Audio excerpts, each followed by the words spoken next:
Political influence comes from activity and comes above all from unity. And I look around this room and I see a massive sense of unity of the entire Tamil community, standing up for the community here, but also, of course, the community back home and the problems they're facing. There's a number of colleagues here. Hillary's already spoken, Fabian's here, Kate's here, Joan's here, Dawn's here, and I'm sure Siobhan and others are here or coming back and forth from this meeting, because the influence of Tamils for Labour is very important and very considerable, and I want that always to be the case. And as you kindly said, I've been involved in various ways in the cause for a very long time.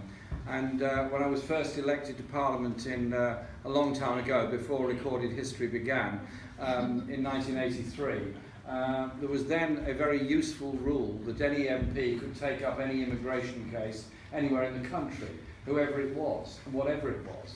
And so you had a power, every MP had a power to intervene and stop the removal of an asylum applicant in order to make representations to the Home Office at that time.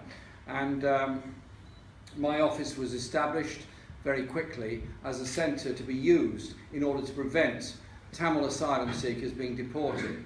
The Home Office hit back and said we had to have full representations in within 24 hours of a phone call being made by me. And we did hundreds of cases because we had a whole team of volunteers writing those cases. And as a result of the work of those volunteers and the community and the legal advice, a very large number of people were not deported to Sri Lanka in 1983, 84 and 85, and able to remain in this country, make their homes here, develop their lives here, run their businesses here, and be active in Tamils for Labour 30 years later. So you see what I mean? What goes on?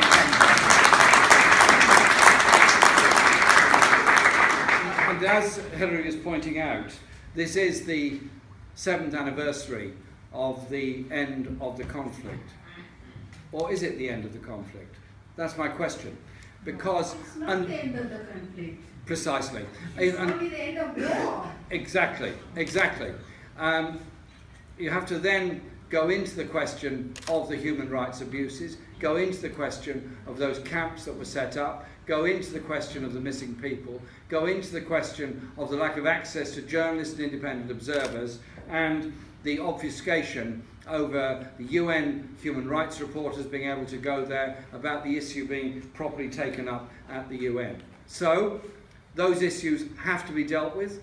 We will continue to demand those issues are dealt with, because unless you actually solve the issue about the rights of people for their cultural identity, their language, their life, their freedom, their ability to organise themselves as a community, then the war is not over, the conflict is not over, the situation will only rear its head again. Thousands have died during that war. Thousands have lost their lives and families have suffered as a result of it. So, do we now just say it's all over or not? No, we don't. Hillary was making the point about trade treaties.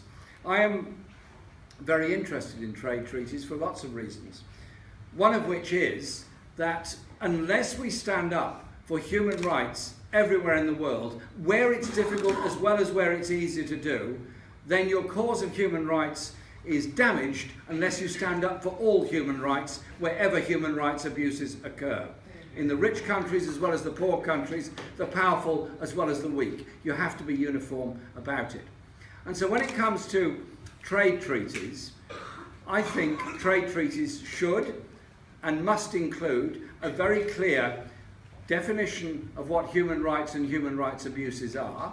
And if the trade partner is abusing human rights, randomly imprisoning people, preventing journalists reporting what's going on, using methods of compulsion to gain evidence from people, otherwise known as torture, and many other abuses of human rights, then quite simply, we should not be treating them as a normal equal trading partner. We should put all the demands and pressure we would for anybody else where there is abuse of human rights going on. So we as a party are very committed to the issues of human rights and justice. We're very committed to the rights of peoples, the Tamil people in this case, to achieve their justice, their self-expression and their self-determination. That is what we're about as a party. I want to say thank you to all of the people that are here tonight and many others who probably couldn't get along tonight, for the way in which the community has stood together and worked together when it's been very difficult. When we had the camp in Parliament Square, during the time there were people taking hunger strike out there to draw attention to the situation in Sri Lanka, 200,000 people marched through the streets of London. I was one of those and joined that march. I was one of very few people who were not part of the Tamil community who joined that march. And I remember to this day, and I'm still angry about it, the utter silence of the majority of the British and world's media to the demonstration, as well as to the cause and as well as the issue. But technology opens up opportunities. Your own television channel, own social media system, own contacts, makes it possible for people to get that word out there.